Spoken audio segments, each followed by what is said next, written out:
আমরা শান্তিপূর্ণভাবে সমাধান করার জন্য এখানে আসছি।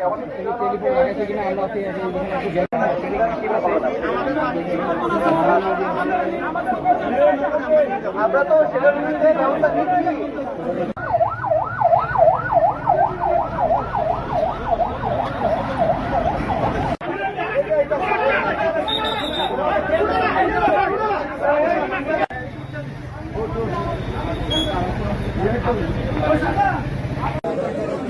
গাড়িটা আসতে দেন, গাড়িটা আসতে দেন, গাড়িটা আসতে দেন, সামনে থেকে আসতে দেন।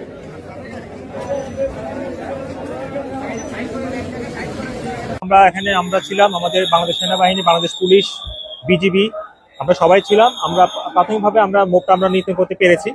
আমরা আশা করছি আরো ওরা যে ধরনের অভিযোগটা দিচ্ছে আমরা তদন্ত সাপেক্ষে আমরা প্রয়োজনীয় ব্যবস্থা গ্রহণ করবো। এখন পর্যন্ত আমরা পরিস্থিতি শান্ত করতে পেরেছি। আশা করছি ভবিষ্যতে এই ধরনের কোনো ঘটনা ঘটবে না। ধন্যবাদ। তারপরে আবার যখন 16 দানা আসি, এইখানে আমাদের গাড়ির বহরের সম্মুখে তারা অ্যাটাক করে এবং আমাদেরকে বিক্ষিপ্তভাবে ইট নিক্ষেপ করা শুরু করে এবং কিছু সংখ্যক লোককে মারধরও করে। তখন পুলিশ এসেছে, কিন্তু ডিবি এসেছে, তারা পুলিশকেও মানে না,